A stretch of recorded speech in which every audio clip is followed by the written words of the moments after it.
Welcome everybody to the I Work For Me podcast. This is Melina Lewis, and I'm super excited today to have a man on the show. I know it has been a dearth of women coming onto the show who are inspiring and South African and doing it for themselves, but I was thinking that my show was looking a bit sexist. So we finally have a guy on the show, and I'm really excited to introduce to you Terence Mentor, and that is his surname. He's not just a mentor, he is Terence Mentor, and he's also known on the interwebs as Afrodaddy, but I'm going to let him tell you all about that.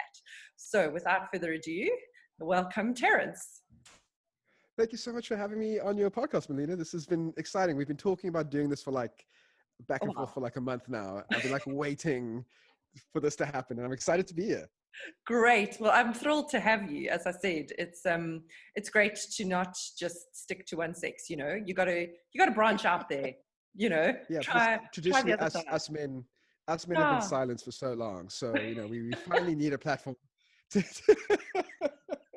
Oh, please don't start. Yeah, I just realized your audience might not know my sarcasm just yet. That was very sarcastic. So. Yes. No, I'm sure. I mean, yeah, if you have been listening to the podcast, you'll know my sarcasm is also.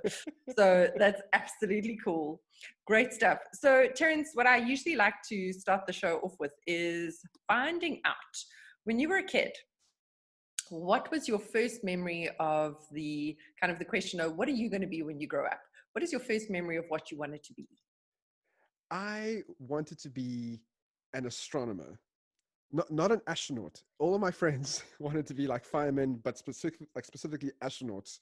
And I was just like, no, I don't want to be put on a huge bomb and shot up into the sky. I want to sit quietly and just like look at the stars and figure out how the whole thing works.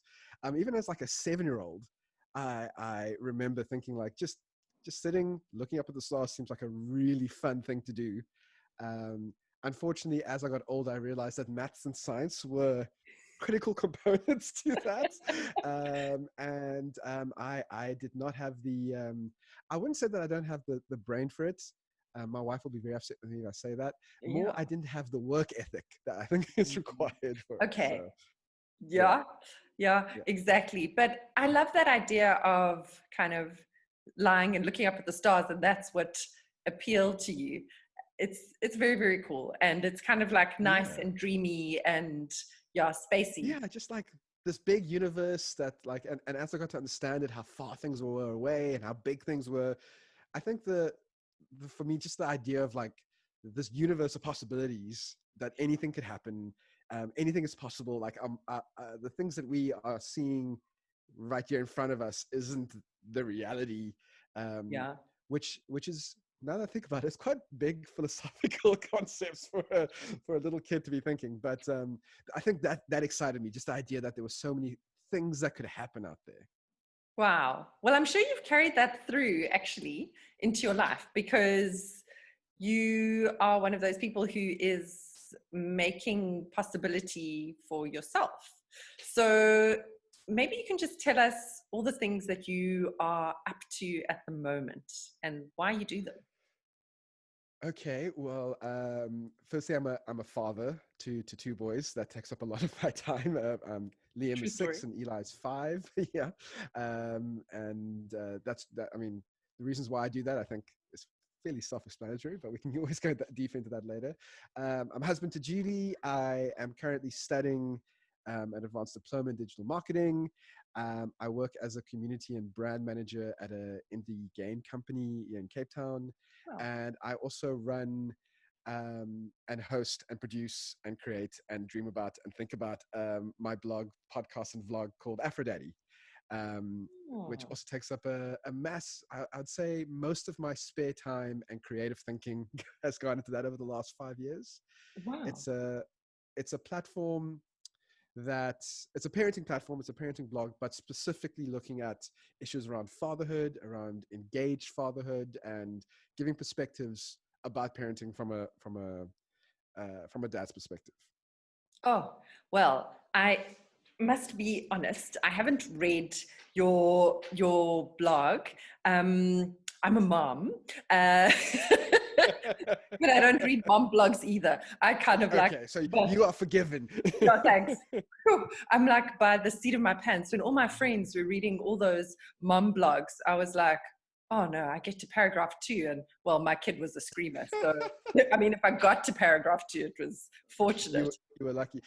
But that was also my experience when I became a dad 6 years ago now. I was really looking for content that was for me, like content that I could consume in in in my way, in my style. And all I came into were these mommy blogs over and over and over again of Mm, very similar style. People yeah. often looked all the same. They spoke about, they wrote and spoke about stuff in a way that I didn't consume them. And I just want to make it clear, those, it's good that those exist. Like moms need those, and it's good that they have that strong community of people who are giving them support. But as a dad, I just, nothing resonated with me, nothing connected with me. So it got to that point where I'm very much a person of like, oh, someone needs to do something. Is anyone going to do it? No. Okay, I guess I'll do it then. Yeah. And yeah, and that's kind of how Afrodaddy got started. Was me being frustrated that there just wasn't stuff out there for me that I enjoyed. So I just thought I'll make it myself. And yay, I mean, I'm sure there are dads, you must have, I mean, 5 years, that's a long time, because what I find often with that kind of phase of childhood, you'll kind of be, you say your eldest is 6, you're probably going to be coming out of that phase quite soon, kids going to school, and it's a whole different kind of phase of parenting. Well, at least, my experience of my 2 children, sample size of 2. But is that within that phase that you have a very specific kind of experience, which is different to other ages. And so I'm sure dads have, connected with you in that same phase, but also that, I'm not even sure what I'm trying to say here, but it's got a life. And the fact that you've managed to keep it going for 5 years, not 2 or 3, says Mm. something about your story and your journey. How have you managed to keep that going and not kind of lose impetus? uh, well, I think firstly, I've given myself breaks along the way, of sometimes a couple of weeks, sometimes a couple of months, just to get the fill my cup up a bit, and Mhm. sometimes just remind myself that actually this isn't the reason why I exist. This isn't the most important thing in my life. It is very, very important, but it's not the be all and end all. Um, so that's helped, but I think the biggest thing that's been the most helpful is having a mission statement. Yeah. um, when I, when I first started Afrodaddy, my idea was I'm making a space and content for dads, Right. and then I realized that dads don't consume and engage content on the internet. Like that's not something that men do. Yeah. Um, so then I changed, after about a year of knocking my head against the wall. I changed tack slightly, and I changed it to the idea that I'm making a space that represents fatherhood and talks about fatherhood, to whoever, whether it's moms or dads or anyone Right. who feels like they need to get a perspective from a father. This is the place where they can come.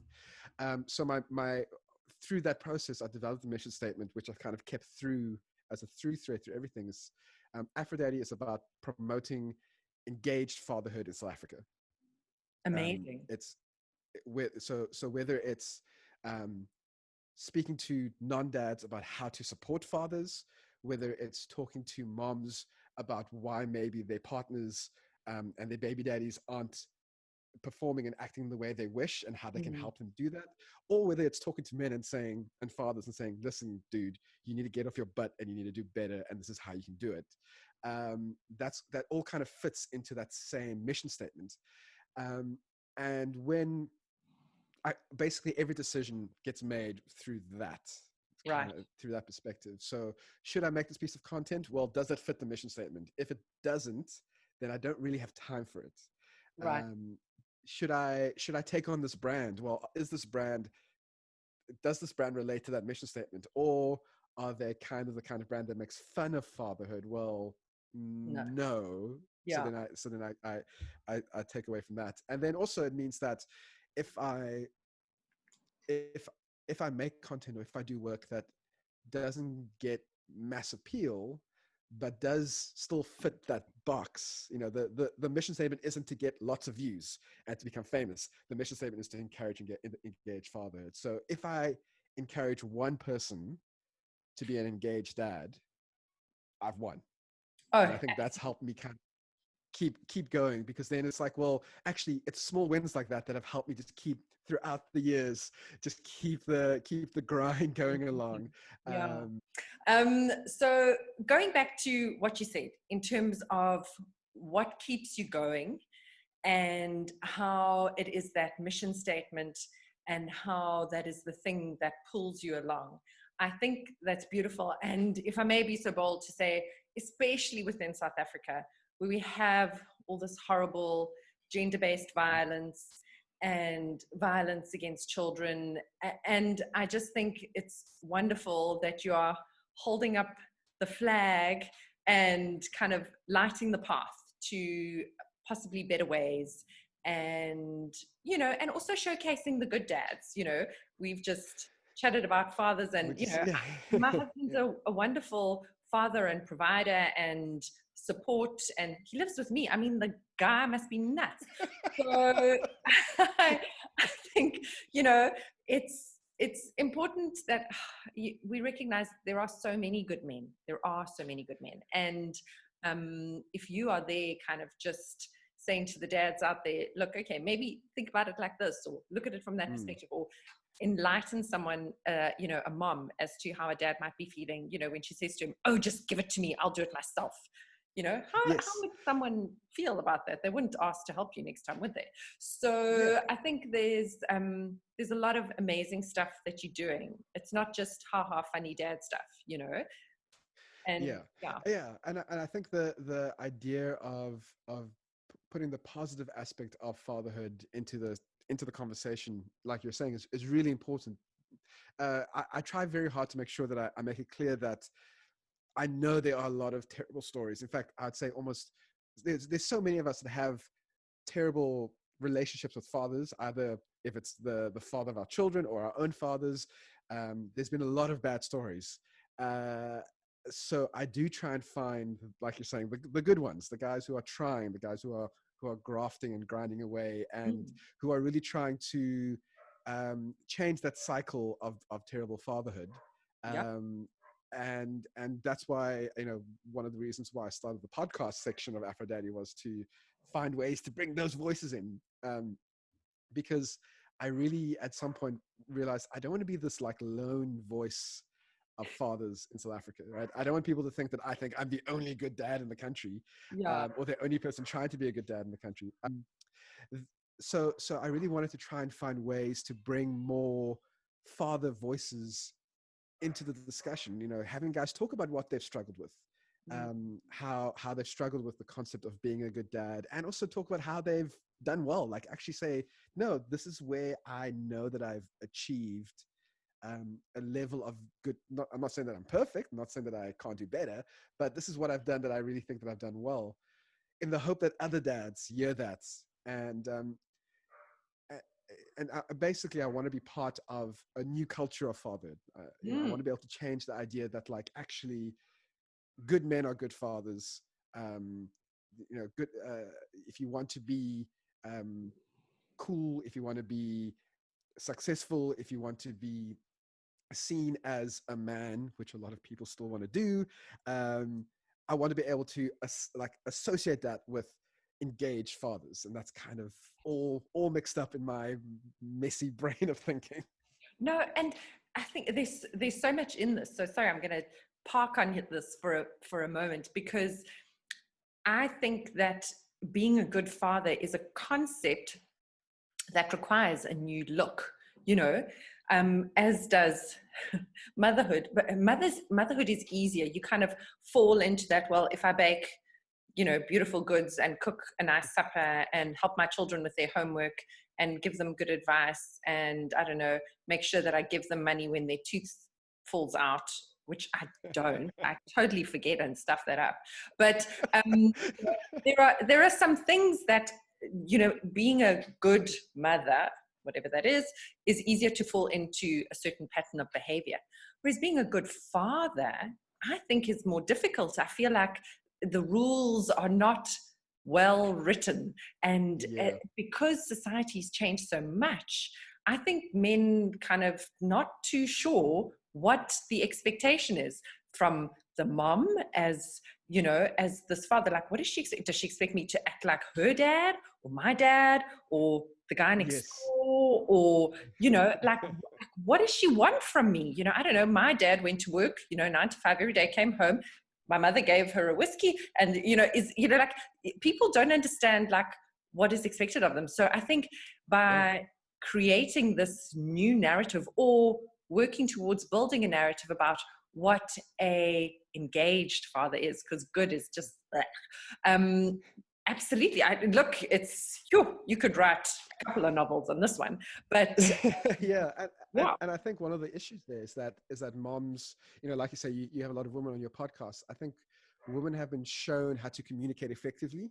Mm. So moms have had these conversations with each other for generations. So that's why it feels like women kind of know what motherhood's all about. It's because they've been shown it and they speak about it, whereas men traditionally aren't very good communicating, especially fathers. And there's a lot of anxiety and self-doubt and all the stuff you spoke about, like, just, I don't know what the next step is. Where men haven't had that conversation with other men and other fathers, including their own. Mm. And in fact, one of the conversations I had with one of my podcast guests a couple of weeks ago, I asked him he spends a lot of time counseling men and counseling fathers specifically. And I was like, what is one thing that you think every father and every man struggles with? Like, what is the one thing that's universally a man struggle? And he's like, we all have comparison issues with our dads. We all either worry that we won't live up to my father's standards, or that I might be as terrible as my father was. Every single man and every single father has the same thing. And I'm like, okay, well, how is that something that we aren't talking about? Like, if every man has this, how aren't we as men communicating with this and talking about how to deal with this like universal feeling that we have? I think even maybe there might be another one in terms of, you know, how can I be better than my dad, maybe. Yeah. And I do see it in some of the dads now, which I think is quite exciting. How some dads will be very involved in their kids' lives. You know, and the thing will come, oh, well, my dad never saw me play rugby or whatever. You hear it every now and then. And that's quite nice, because there's an awareness there that they are wanting to improve on a system. They're not just taking it for granted. Oh, well, this is how men raise children. And I like that. I think that's quite nice, you know. Yeah. And it doesn't have to be about like dismissing what your dad did or what kind of person your dad was, because, for instance, my dad wasn't a perfect father, but he worked very hard to be a better dad than his dad was. So I kind of feel like, well, it's my responsibility. If I'm only as good as he was, I think he would probably feel, he's passed on now, but he would probably feel a bit let down by that, because he would be like, no, I didn't raise you to be as good as I am. I raised you to be better. I gave you all the tools you needed to be better than me. And the same with my sons. If they turn out to be as good men as I am, I'd be like, oh, okay, well, I failed as a dad then. Yeah, absolutely. I feel exactly the same thing as a mom. I'm always like, no. Like, you know, they'll be like, oh, but you were bad at maths, so it's fine if I am. Hell no. No, that is not going to cut it. I'm like, yeah. So it's very much about hopefully improving on that. But kind of moving back to business. So how do you put this out there? I mean, you've got a blog, so that's written up content, okay, or which needs to go out weekly or however often you do it. A podcast, which I know now that I've started it, you know, dumbass, how much work, pretty tough. how much work that is, you know, and how much money you don't make at all. And, you know, and you've got like potentially this whole kind of group of men that you are dragging along with you, hopefully gleefully. So how are you managing that with the full-time day job, husband, you know, and dad thing? I have a very forgiving and understanding wife. I think that's the first thing. Because I also have a vlog that I've added. Like this all started with a vlog, actually. So it's a vlog, podcast, and vlog. Oh, wonderful. The madness of it all, I question that every day. I think a big part of it is that I end up dealing with it like it's a child. So Okay. even when you're at work, you're still thinking about your child. Hmm. Even when you're, when you're in the shower, it's the thing that I'm thinking about when I'm driving and like kind of daydreaming while I'm driving. So, well, I don't drive anyway anymore. When I used to drive around, I Yeah. used to be stuck in traffic. That's the thing that, while I'm listening to a podcast, listen to music, that's this, what Afrodaddy is going to be, what we're going to be talking about, how to, like, what's the next big thing. Um, that, uh, that kind of fills my consciousness for a lot of the time. The other thing is that I also try to do yearly, half yearly, and quarterly kind of pushes. Ooh, sorry for the pop.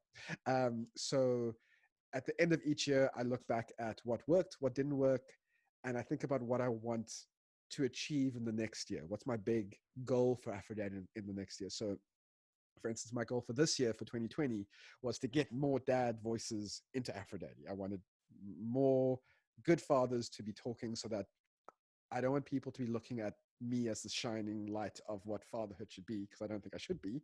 I want people to see, oh, there's a bigger and bigger group of men who fit this category of engaged fathers, and I wanted to get their experiences and their thoughts on fatherhood. Of course, Corona hit hard and has affected my ability to do that in a lot of ways. Um, and then half yearly, just looking back at, okay, how's the first half of the year gone? Have I achieved the goal, the big goal for 2020? Well, yes or no. What do I need to do to make the second half much more effective? And then quarterly, it's just like, okay, what are people currently talking about? For instance, at the moment, there's a big conversation in the mommy blogging space around inclusion and diversity. Okay, so how can I add my voice to that? What's the fatherhood or parenting perspective of GBV, of Black Lives Matter, of race and inclusion and diversity? And obviously, there's a lot of crossover in those conversations. So, so having those big blocks that kind of fall under the mission statement that I spoke about earlier make it a lot easier to conceptualize content. So I'm not spending a lot of my actual production time sitting and thinking about, okay, what am I going to say next? What am I going to do next? Mm. I actually have a list of content that I have a list of ideas that I will never even make a dent into. So the Okay. ideas and the conceptualization part is like the fun part that's easy to do. Um, and so I don't spend any time doing that. The actual time during the week, most evenings I spend, whether between an hour to 3 to 4 hours, either, working on analytics, creating the content, Mm. responding to people, and it's kind of become a part of our lives. So we put the kids to sleep.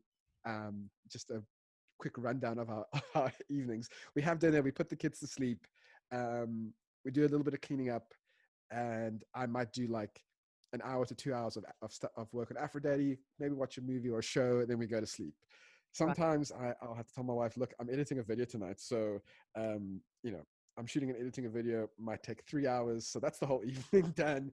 Yeah. Um, and that's why I said I have a very understanding wife, because she understands why this is important to me, and it's important work to do. So yeah, Yeah. that's kind of vaguely how the production cycle works. Which is great in terms of I love how you've kind of categorized your year and then being able to say, okay, what and when and how and when to do that check-in, because sometimes in business we forget to kind of complete the loop. You put something out there and then you Mm. go, worked or it didn't work. But you don't really know. You haven't really gone the full loop and checked why, and Yes. how could I improve on that? Okay, now let's use that insight and kind of do the next project. So I love that you've got those kind of check-ins with yourself and Yeah. then looking at the broader market as well. And that's not something I do naturally. I actually I was forced to do that. When I was working in a much bigger company, as a content creator. That's what companies expect, right? You can't just, I'm just going to make stuff and have fun and do whatever. There is an expectation of, well, you make stuff and then you have to report on the response to that. We're Yes. not paying you just to make stuff. We're paying you to get a response for us, Mm. effectively, and you have to be strategic in that way. I think a lot of bloggers, even people who are making a lot of money of blogging, I often don't see that bigger strategic thinking. Mm. And that also leads to like you mentioned at the beginning, like 2 or 3 years time, these guys have burnt out because they don't have that. Okay, I know that I need to do this for 2 months, and then I'm taking a break for 2 weeks, and then I'm doing another thing, and working through the strategy. It's just kind of like they're just running as fast as they can to like get whatever content and get whatever following they can, as opposed to just thinking long term. Mm. Yeah, absolutely. And I think that goes for every business, is about kind of coming back to that thing so that you don't end up kind of just doing, little mouse, hamster, little mouse, no, hamster on hamster wheel, otherwise mouse on mouse wheel.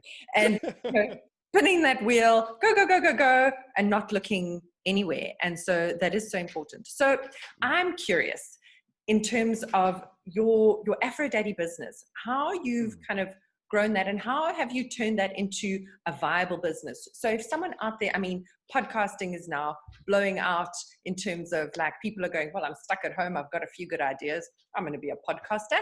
And I mean, well, that was my idea. I thought it was brilliant. And so how do you take all of that and turn it into a successful podcast? I'm sure it has something to do with your thinking and your strategy. You've got a very unique angle, which I love. So how have you turned this into a viable business? Because otherwise it's just hard work and no gain. If you want to look at it like that from a financial perspective, so for me, I do it purely for the love, and I hope that South Africans out there will kind of benefit from this. Sounds very altruistic. I'm not that altruistic though. It could be 50-50 and that's still good. Yeah. Like if anyone gave me a lot of money to carry on, I'd be great. Like amazing. I'm not going to say no to that. Yeah, exactly. Yeah. But in terms of yours, how have you turned this into a real business? Oh wow, so you call it a real business, and I immediately shiver and shrink because I don't feel like it really is a real business. I have made money off of it. It has been, at the very least, self-sustaining. I think what a lot of people don't understand is that there can be a lot of sunk costs into content creation. Obviously, there are cheaper ways to do it. Blogging can be very cheap. Microblogging, if you're just doing it on Instagram, for instance, it's free. If you have a phone, you can do it, and it's great.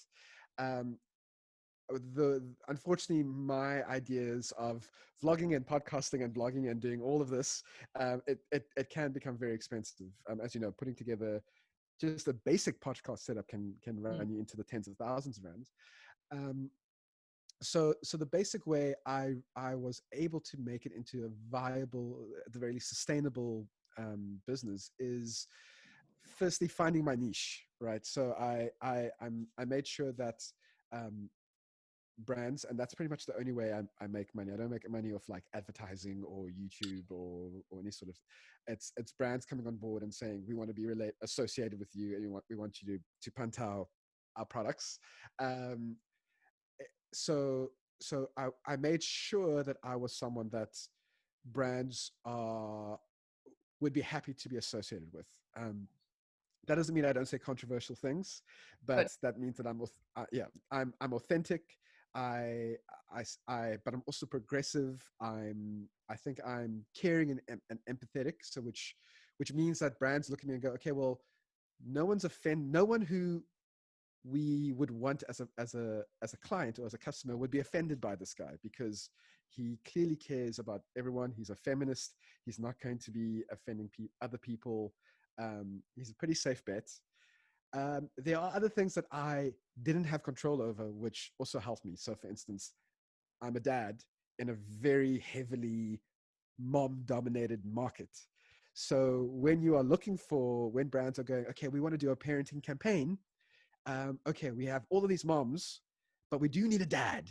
And they look around, and there's literally like one or two dad bloggers in the country. So chances are myself or like the Don father in Durban are going to the people that get it.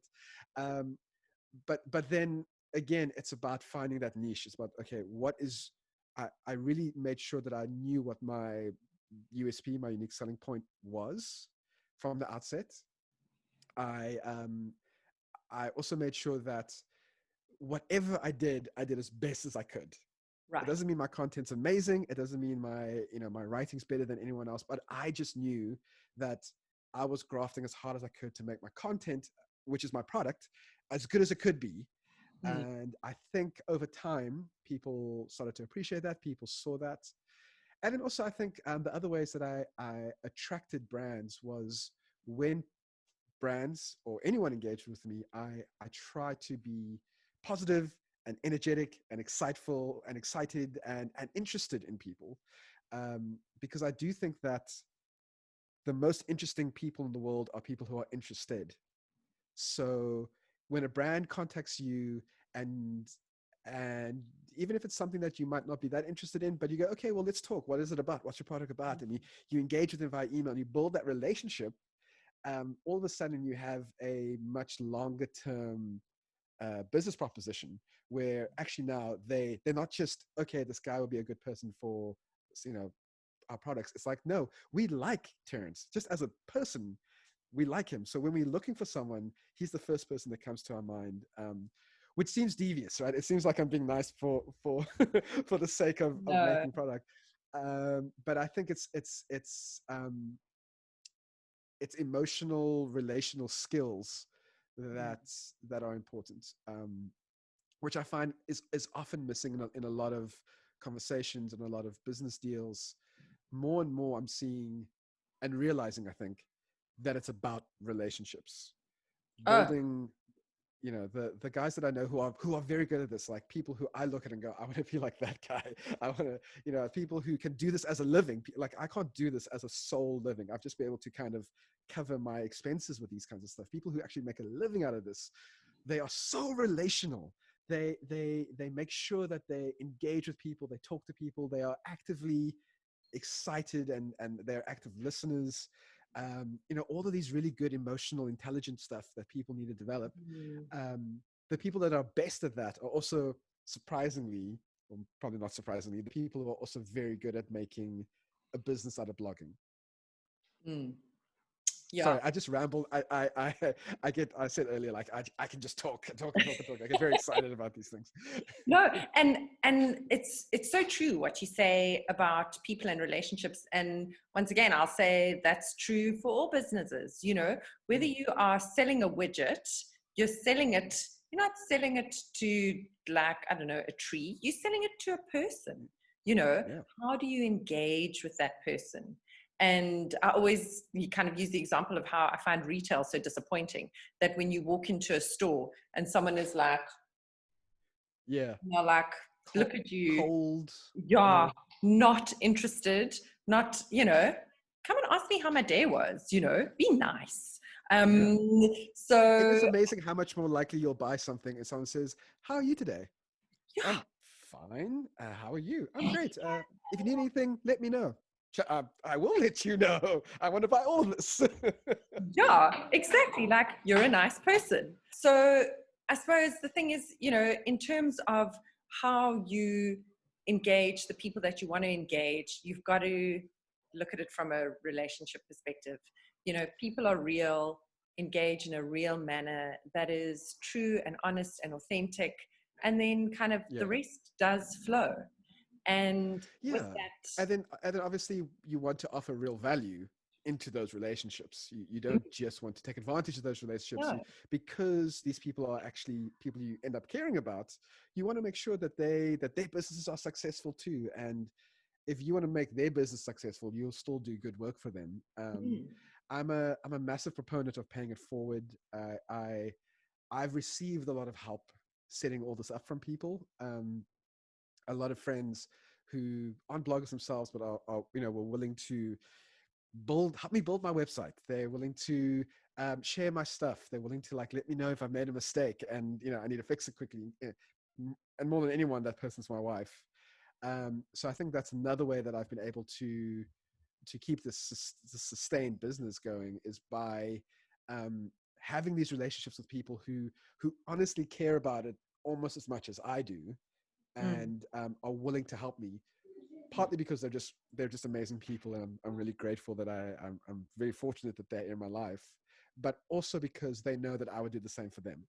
Mm. So I really do believe that if I can help other people do this, even other earlier I was talking about making a niche and being fortunate that I'm one of the few dad bloggers, but I really believe that I can help make the pie bigger. So I often will tell people, listen, if you want to become a dad blogger, if you want to do what I do, I will gladly help you get started and Yeah. get your ball rolling, even if it means that you're going to be my competition, because Yeah. I so believe in the space of more than anything, not making money for me particularly, but for the mission statement, that more dads talking about it is better. But I think all of that positive energy, all of that positivity, all of that good vibes, for lack of a better term, I think that does help brands look at me and go, oh yeah, like this is someone who will bring a positive association with our product. We definitely want him on board, which is the hope. That's my hope. Yes. Well, it's true in terms of what you've done. Brands have come to you. You've connected with them. There Yeah. is a symbiotic relationship.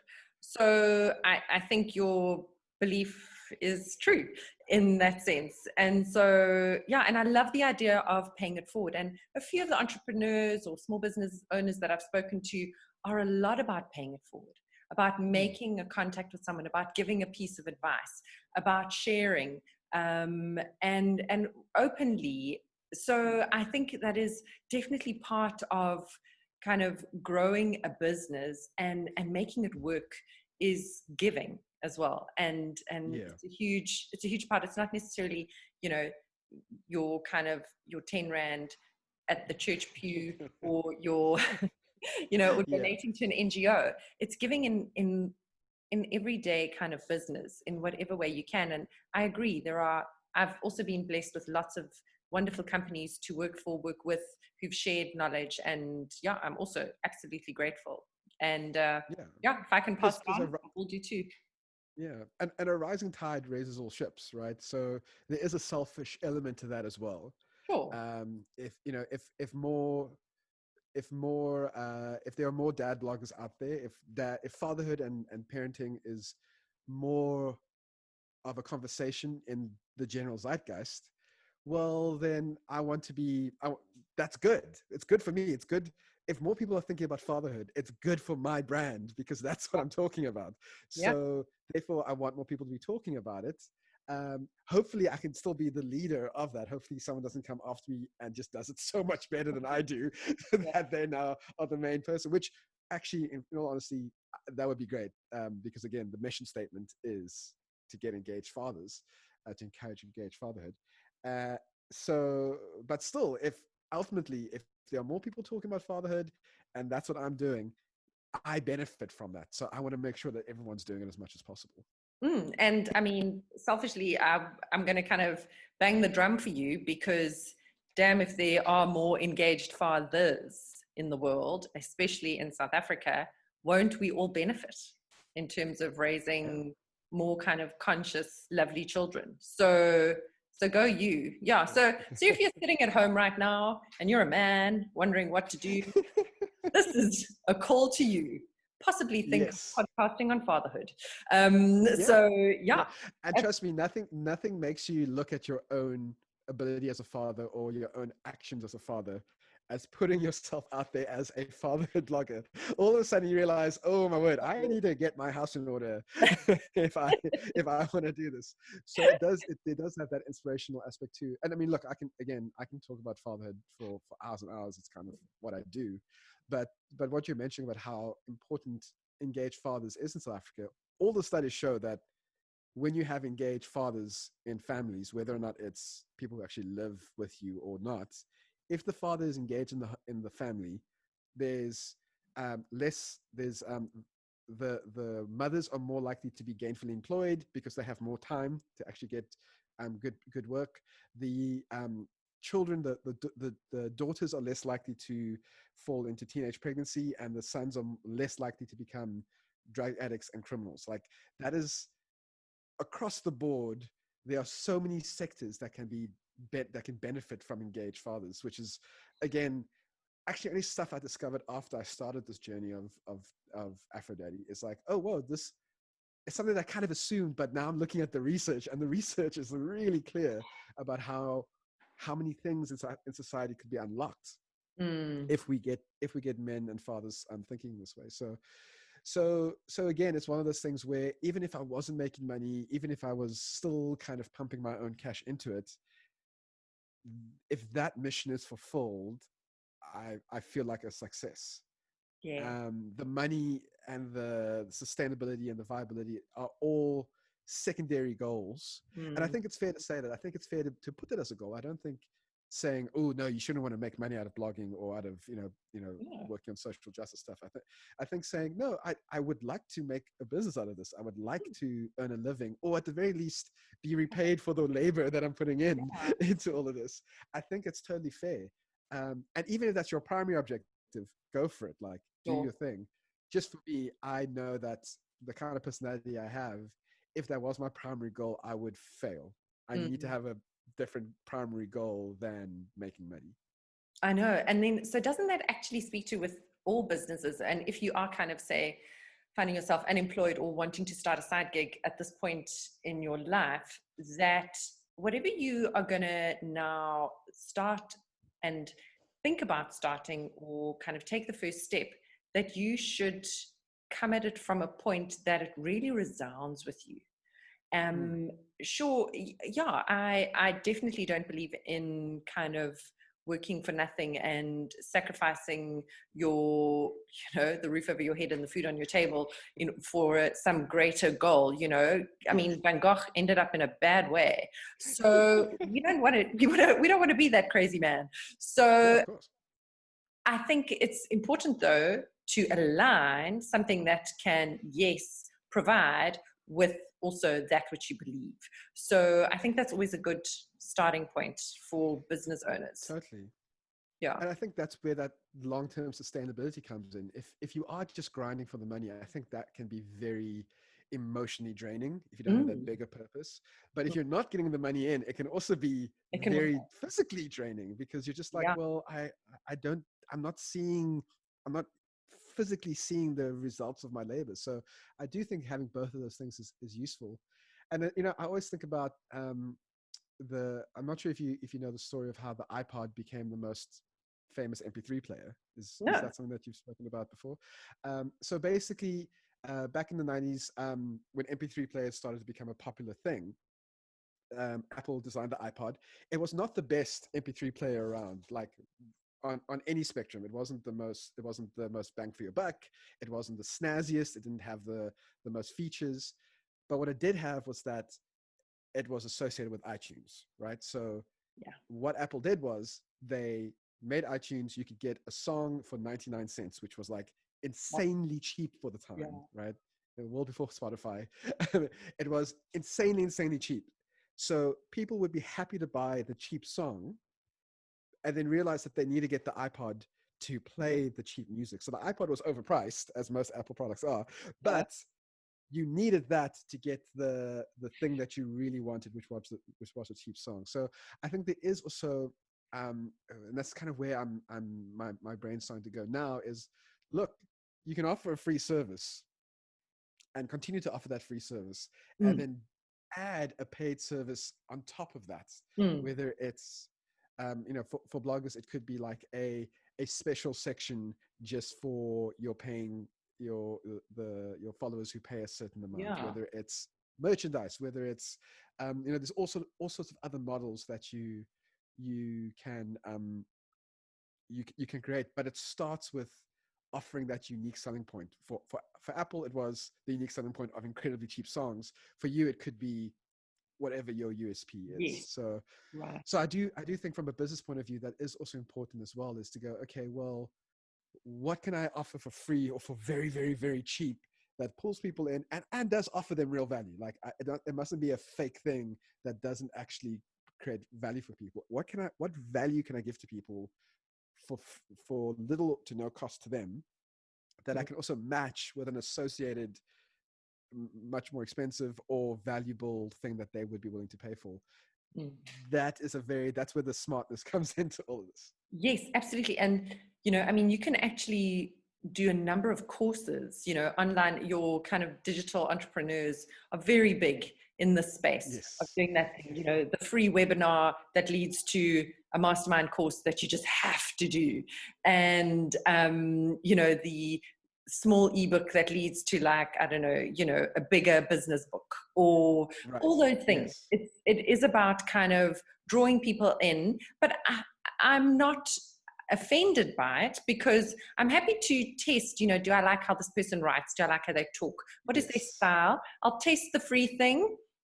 If I like, and if I think that I can really get value from what they are offering in the bigger product, then I'll go for it. But I love that thing of being able to test a little bit before you kind of invest. And so I think it's a wonderful model. It's not a bait. Yeah, it's not a bait and switch, right? You're not telling people that they're getting something for free when they're not. You are really giving them a free thing with real value. And well, listen, I also have to make some money. So yes, this other thing, you can survive very nicely off the free thing. You're getting that. A good example of that is the video editor I use. Sorry, I have all those examples. DaVinci Resolve, right? There's a free version and a paid for version. The paid for version is $300. The free version is like 80% of the paid for version, and you can make great videos, amazing, like pretty much anything you would need in a video editor is there.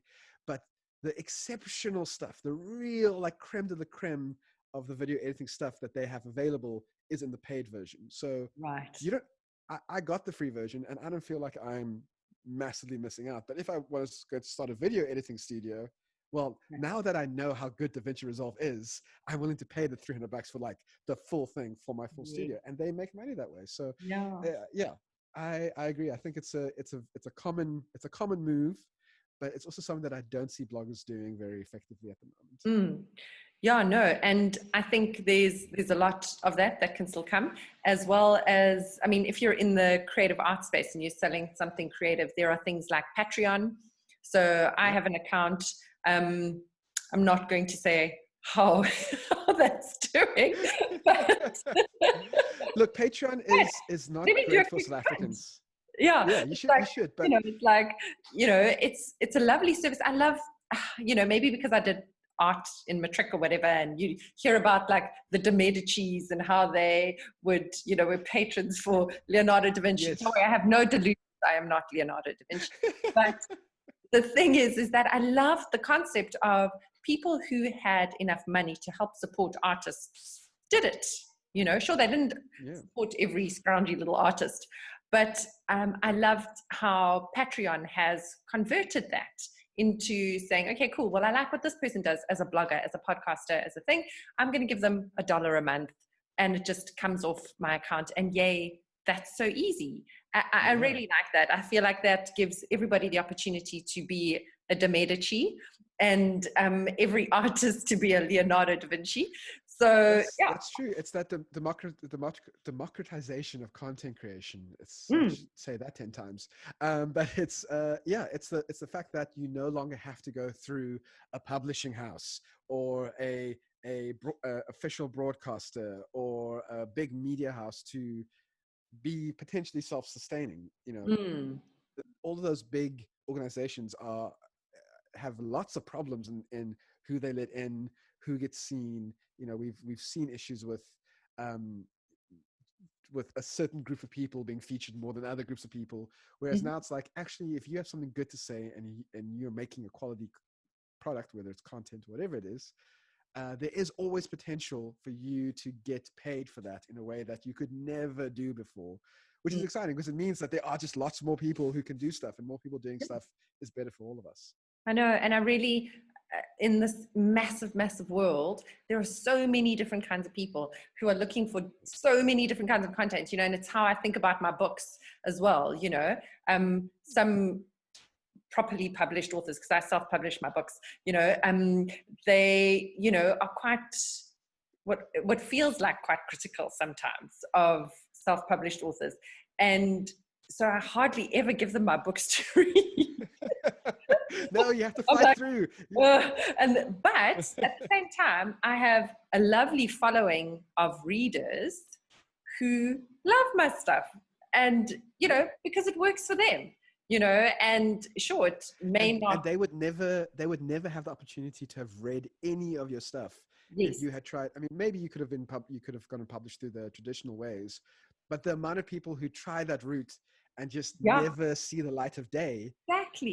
is How scary. sad. And even if you get, I mean, I don't know how many readers you have, but even if you had 10, those are 10 people who are getting who's getting fulfillment out of something that they would have never have seen Exactly. if we had only kept the traditional ways of. And I do know that there are a lot of traditional media people, whether it's, you know, people on TV or in radio, who feel very threatened by this new world, Mm, and they have to get on board very quickly, because I mean, if anything, COVID has shown you need to be flexible, and you need to be able to create stuff away from all of your producers and all of your masses and masses of support base. You need to be able to do what you're doing now in your home. You know, you have your laptop, you have a microphone, you're creating content, okay. and it doesn't have to be for millions. It can be for a Mm. few, but it's still worthwhile. Yeah, absolutely. Oh no, wouldn't change it for the world. Absolutely. So, Terence, just before we kind of clock out, because I know I'm hogging your time and I feel like I'm going to blow away here in Cape Town. The weather has just gotten Yes. profoundly horrible. I just wanted to ask you, what would be your advice? So, if someone has decided, okay, I'm going to start a business, you can keep it general, or I'm going to start a podcast or a blog, what would be your advice to them? I think my advice is I think it's quite general. I think it's life advice. You need to be willing to get it wrong. Ah, This is something that I have struggled with a lot. I hate the idea of being wrong or getting something wrong to the point where I almost don't. I get paralyzed. I'm like, okay, I'd rather not do the thing than potentially do it badly or do it incorrectly. Um, you have to be willing to do something and do it badly at first, and then work at it to do it better. It's Which is scary, because especially if you're blogging or vlogging or podcasting the way we're doing, you also need to put out, you need to publish the bad stuff. You need to do the thing and then publish it and then get the feedback and get better. And that's a very, very difficult and emotionally draining process. So you have to be prepared for that, I think, is to go, my content or my product is not me. So if I do something that people don't like and I need to fix it, whether I'm making a product or offering a service or creating content, they're not criticizing Terence. They're criticizing the thing, hmm. and you have to externalize that. Yeah, because the only way you're ever going to learn is by doing. There's no there's no, you know, hypothetical learning you can do and then all of a sudden you've got it perfect and then you can just do this perfect thing because you've really thought it through and you grappled with it, like, just in your brain. No, you actually have to physically write the blog post and put it onto a public page and have people read it, and then come back to it in a couple of weeks time and go, oh, there's so many spelling errors, what am I doing? You know, or I mean, I recently looked back, because I had my like 5-year anniversary of doing this. I looked back at the first video I made 5 years Okay. ago, and it's so cringy. Oh my word, it's so bad. Oh, like the audio and what I'm saying doesn't make sense, and I'm all over them. It looks terrible. But the only way I could get to this point where, I mean, I'm sure in 5 years time I'm gonna look at my videos now and go, oh my goodness, Sure. still terrible. But the only way I got any better was the fact that I did it. So you got to do the stuff. You got to be okay with being bad and being wrong, and that's the refining process that makes you better. Yeah, absolutely. That is it. I know. I'm so with you. I'm 5 years behind you. So it's I've got a lot of You're in print the. to work on. You know what? It never goes away. I wanted to tell you that, like, oh, you're in the tough part now, but no, I still create stuff that In fact, I'm looking back and I'm trying to think, was there anything that no, there's never been a piece of content that I've made that I've immediately gone, that's amazing, that's great, that's the thing. I've always had self-doubt about what I make. I always think that it could be better. I'm always like frustrated with my own lack of skill or lack of equipment or lack of something. There's never been a time that I've just been like, oh, this is amazing. I've been proud of the response. I've been proud of how people have engaged with it and how that's made them feel. I've been very proud of that. And I've been proud when brands come to me and say, we want to associate with you. Yes, here's some money. Take our money and make people see our stuff. That's made me very proud. But the actual thing that I've made, I've never been like, this is amazing. So I think you're pretty much going to be stuck with this feeling for a while, Melina. I'm sorry for the bearer of bad news. Yeah, that was not nice. Awesome, Terence. Well, it's been absolutely amazing to chat to you. You've been, great. You've been a good laugh. So thank you so much for letting me be on you and take up all of your time with my rambling. Oh, please, ramble schmamble. How do people get hold of you? I think the best thing to do would be to go to my website, which I've just redone. My friend who has been very gracious in Al Postman, who's put it all together for me. Afrodaddyonline.com is the number one place. You can send me a message via there, and then just anywhere on social media, just search for Afrodaddy or Afrodaddy CT. Brilliant. Cool. Well, I'm sure they'll find you. Yay, dads. You know where to go. Where to go. Thanks so much, Terence. Cheers. Thanks, Melina. Cheers.